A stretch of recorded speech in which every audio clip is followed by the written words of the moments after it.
Ouais, c'est ça, justement. Juste entre vous et moi puis mes 40 000 auditeurs. Mais c'est la bonne nouvelle pour CEPAC, d'ailleurs. Mais le fait qu'on remette cette décision-là sur la table à dessin, je sais qu'on vous a posé la question tantôt, mais j'aimerais ça vous la reposer quand même. Est-ce qu'on n'est pas en train de faire un recul face à Trump alors qu'on se prépare à négocier?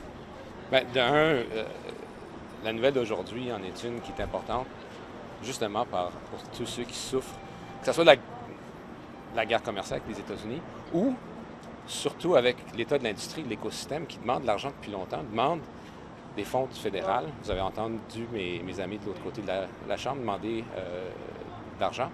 Là, face au constat que rien bouge, que tous les fonds sont gelés, en appel constant à pu en finir, il est temps d'agir. Donc, on passe à l'action. C'est pas nécessairement quelque chose qui va faire plaisir à qui. On en a besoin, non? Bien, l'argent qu'on a eu d'une décision qui aurait dû se faire payer, d'une décision qui découle de 2024, et je l'ai en cours pendant que les gens se le disputent. Entre-temps, l'écosystème, les producteurs de culture, tous ceux qui comptent nos histoires au pays, sont en train de perdre de l'argent. Puis il était temps qu'on agisse. Donc, c'est une impatience vis-à-vis, oui, le processus qui était trop long, vis-à-vis l'état des choses, qu'on ne peut pas négliger la guerre commerciale, mais la réalité, c'est que c'est la réalité de ce qui existe aujourd'hui au Canada et la façon dont le gouvernement fédéral est un principal bailleur de fonds de beaucoup de production de culture. Donc, pour les gens qui vont être concernés, c'est une très bonne nouvelle. C'est un bon argument, mais juste pour terminer, Boris, c'est un bon argument pour dire pourquoi vous injectez de l'argent. C'est pas un bon argument, en tout cas, je le comprends pas peut-être, mais c'est pas un bon argument pour dire on va pas leur demander 15 %. Bien, c'est sûr qu'il y a une question d'équité dans tout ça. Puis, il ne faut pas oublier la réalité que il y a des coûts de production qui peuvent augmenter. Il ne faut pas être insensible à cette réalité. Et le fait que ces compagnies ne vont pas nous faire nécessairement des cadeaux, puis ce sont des choses qui vont être passées aux consommateurs de par leurs abonnements. Une question d'abordabilité qui pourrait se situer à près à 40 $ par abonnement. Et vous savez, autant que moi j'en ai 2-3 abonnements.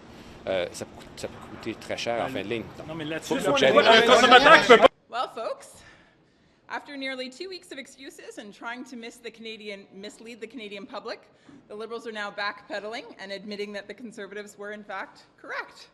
The CRTC made a decision to triple the streaming tax from 5% to 15%, thereby making services like Disney+, Netflix, and Spotify more expensive to the Canadian consumer. The Liberals tried to mislead Canadians by claiming that it was out of their control. They could do nothing about it. Meanwhile, Conservatives continued to fight. We were told that we were making up a, quote, imaginary tax. The Liberals were content to sit back and do nothing as Canadians were burdened with yet another cost. Until Conservatives drew attention to the issue and pressure was applied, and thanks to our friends in the media, the message was out. But today, thanks to Conservatives holding them accountable, they are finally willing to admit their flaw. In fact, I brought a little show and tell. First one here, May 28th, the title reads, Liberals say they can't overturn decision tripling streamers' CAN contributions. And then an update on June 3rd, the title reads, Ottawa calls for review of CRTC decision on streamers' CAN contributions. Complete change. In a news release from the Department of Canadian Heritage, the government stated that the Minister of Canadian Identity and Culture would direct the CRTC to review its recent decision. They gave this instruction because, quote, the CRTC's new requirements would impose new costs on the companies providing these services, which could ultimately fall on Canadian consumers through their higher prices, end quote. Only after immense pressure from Conservatives have the Liberals finally decided to do something. Getting the CRTC to review its decision, however, is a good first step, but it is not the end, and it is not nearly enough. Let's not ignore the larger issue at hand, and that is this. The Liberals all too often put regulations in place which drive up the cost for the consumer. And then, because of that added financial burden, they offer a subsidy, which again results in another tax, having to take money from the consumer once again. And on it goes. And so until the government actually makes a decision to remove the regulatory burden to begin with, it will continue to impose that additional cost to Canadians. We believe that this is wrong, and we're fighting for more. The streaming tax is not gone, and the damage in many ways has already begun. Streaming services like Disney Plus and Spotify have already hiked their prices and announced that to take place in July. Conservatives gave the Liberals a chance to reject the streaming tax and to stand up for affordability, but the Liberals voted against it while fiercely defending the added cost to Canadians. Now, I've never seen a government work so hard to be more punitive or make life more expensive for Canadians. Canadians deserve real action. Canada is now the only G7 country to be in a recession. We're the country with the worst household debt load and the second highest unemployment rate. Canadians need a government that will actually fight for them, that will fight for affordability. If it wasn't for Conservatives, the Liberals would have been happy to watch the CRTC increase yet another cost for Canadians by putting yet another punitive tax in place. Only Conservatives will stand up for Canadians so that families keep more of their hard-earned money instead of paying more for yet another Liberal tax. What about the 600 million that he now pledged? Like, doesn't it comes from the taxpayers? Do you celebrate that as well? So this is my point, is the Liberals still have a massive regulatory burden that they've chosen to put in place, which then, of course, has created greater cost for doing business in Canada. So then in order to remedy that, they offer a subsidy. Well, where is that subsidy coming from? It's coming from the Canadian taxpayer. So ultimately, it's another cost to the Canadian consumer. As Conservatives, we believe that more needs to be done, that that's not right, that government should exist to make life more affordable for Canadians, not more expensive like the Liberals are doing. Even if it means there's less Canadian content, even if it means, Was this a concession? Was this a concession? Well, was this a concession to the Conservative pressure or American pressure? This was definitely a result of us as Conservatives taking this issue at hand and raising it, and making sure that the Canadian public was aware of what was going on, and making sure that the issue was taken seriously. Look, you guys watched the debate in the House of Commons take place. The Liberals got up over and over and over again and accused us of this imaginary tax that we were just making up. They got up in the House over and over and over again and claimed there was nothing they could do about it. Well, now, today in this press release, they're actually admitting that, in fact, there is something they can do about it. They can give a directive to the CRTC and ask them to back off and make life more affordable for Canadians. They admit that in their press release, that actually the CRTC can be instructed to make sure that they're accounting for affordability. You know, the U.S. was threatening to open a trade investigation over this. Like, they pretty much said that. The United States has said all along that this decision is a trade irritant. Right, so and Conservatives have brought that up over and over and over again. Again, the Liberals made light of it. When we debated this in the House of Commons, the Liberals faux-pas us. They made it sound like it was no big deal, that this tax was being widely accepted. That's not true. It not only drives up the cost for consuming service or for streaming services for the consumer, but it also drives out business from our country because it disincentivizes investment. And then on top of that, it's also a massive irritant with the United States of America. And they've warned us about that. So why did the Liberals go ahead with doing this? So Dan, what do you say about the Canadian content creators that say we need that money from the streamers to help us survive in this environment and not have a flood of American product on those streaming companies? What do you say to people who want Canadian content and are asking for it? Bill C-18, the Online News Act, came into place because of this government. They promised that Bill C-18 would be put in place in order to provide money to local news outlets. It would save community news. That's what they claimed. We recently discovered at committee, because of the department officials coming and testifying, that that's not at all true. So there's not a single local outlet that has been saved. There's not an advancement in local news that has been had. That's with the full implementation of Bill C-18. Bill C-11 hasn't been fully implemented. The Online Streaming Act has not been fully implemented. The CRTC is still working out the regulations. But I can guess that based on C-18 not being effective and in fact actually squashing the local news outlets, I can guess that Bill C-11, the Online Streaming Act, will have a similar effect. During the debate in the House, you said that the fact that the CRTC even made this decision in the first place was a democratic problem, that this decision, if made by anybody, should be made by Parliament. Do you want the CRTC to be abolished? What do you want them to be able to do? The CRTC is meant to exist in order to regulate radio and television originally. And then this government, the Liberal government, came along and they said that they wanted to put the internet under the CRTC. And then they created the Online Streaming Act in order to guide the CRTC in those new regulations that would be imposed. As Conservatives, we've always been opposed to the CRTC bringing the internet underneath them. The CRTC belongs over radio and television. The internet deserves to be a free space where Canadians can thrive. Thank you. Really quickly, can I get one question on the Indigenous Languages Office? I'm asking people about the Section 301 tariffs. Do you have any concerns about how the government's responding to it? I haven't seen the government's response fully, but I did have some comments before question period or before caucus today.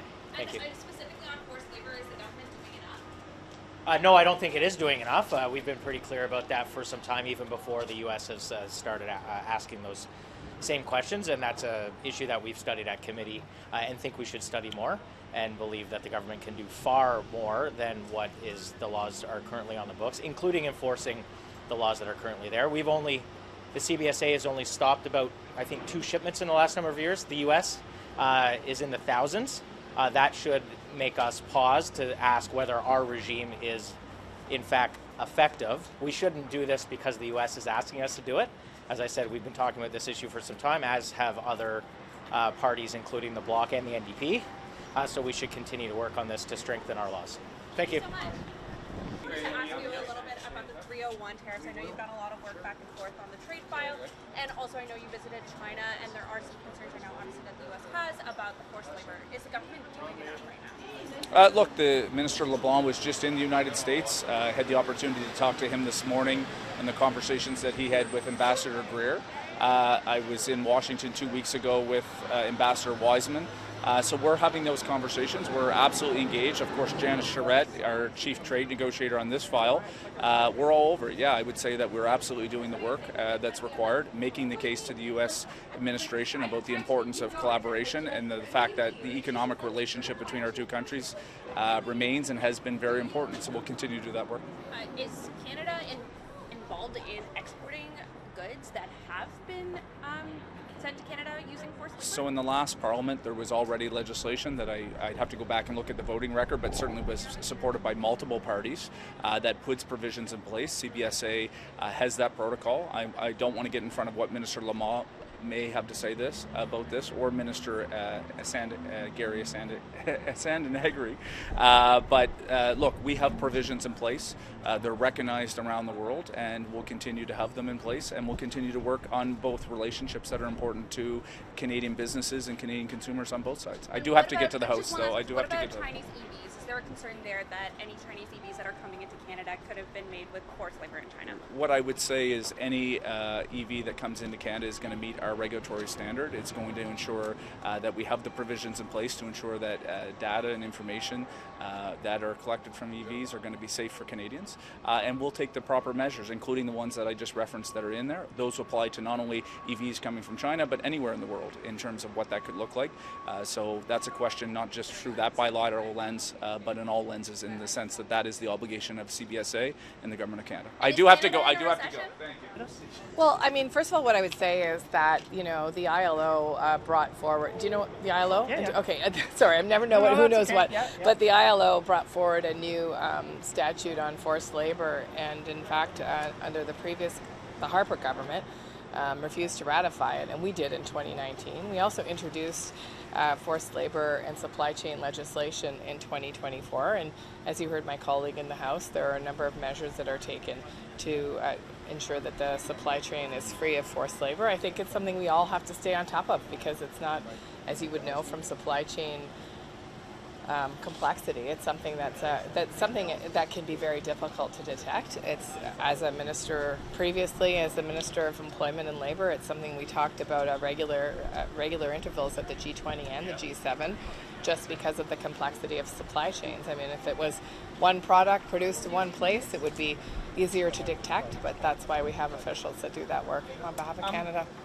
What do you think the Trump administration is up to, though, with this? Well, I can't listen. I'm not going to speculate what their motives are. I think I think that we all need to be very vigilant about ensuring that we are doing what we can to reduce and, in fact, eliminate the use of products that use forced labor. And my colleagues at Global Affairs Canada, I work really closely with the border folks and do that work. Thank you. Thanks. Can I, sorry, I want to know, are we in a recession right now? What do you think? Well, my understanding of the issue is technically yes, but beyond technically, it doesn't seem like that's the case. So, do you think Canadians at home care whether or not there's a difference between technically or yes? no, probably not. I mean, it's like, how are we doing economically? And I think we're obviously in a period of economic transition. We're facing a lot of strong headwinds with tariffs and high price on fuels, which we can't do a lot about. Whether the technicalities of whether we're in a recession is probably something more important to the Conservative Party than it is to most Canadians. And do you think that the government, or would you like to see Prime Minister Mark Carney do more to address this? Oh, I think he is, but I think economically things take time. Like, he spent a lot of time negotiating trade agreements with other countries and trying to broaden our economic cooperation with other countries, getting away from our dependence on the United States. And I think he's done that. I think he's put a lot of money and resources into major projects, which I think are going to ultimately bear economic fruit, but all that kind of takes time. And you know, really to expect things in a year to get everything done, I think would be a bit unrealistic. Now, having said that, if we could go faster, I'd love to go faster. And about, a year and a half ago, when Justin Trudeau was still Prime Minister, we heard a lot from MPs, we're going door to door, Canadians aren't happy, this and that. Like, right now, when you hear from your constituents, what are they telling you? I think a lot of people are happy with Carney. I mean, I think that everyone, maybe not everyone, but the vast majority of people respect him for what education he has, what experience he has, and realize that he's in a really difficult position and he's doing his best and things take time. And sure, the other side can bitch away as much as they want, but the reality is we're in trying economic times and things take time. I don't think I'm going to use that clip on television, but I appreciate you stopping to chat with us today. Thank you so much. Sir, what do you make of Mr. Poilievre's choices in QP? What do I make of Mr. Prime Minister, are you worried about foreign interference in Alberta? It's Mr. Poilievre's birthday, and I wish him a very happy birthday, as I did in QP in question period, and wish Obi can have time with his family this evening and enjoy it. Are you worried about foreign interference in Alberta, sir?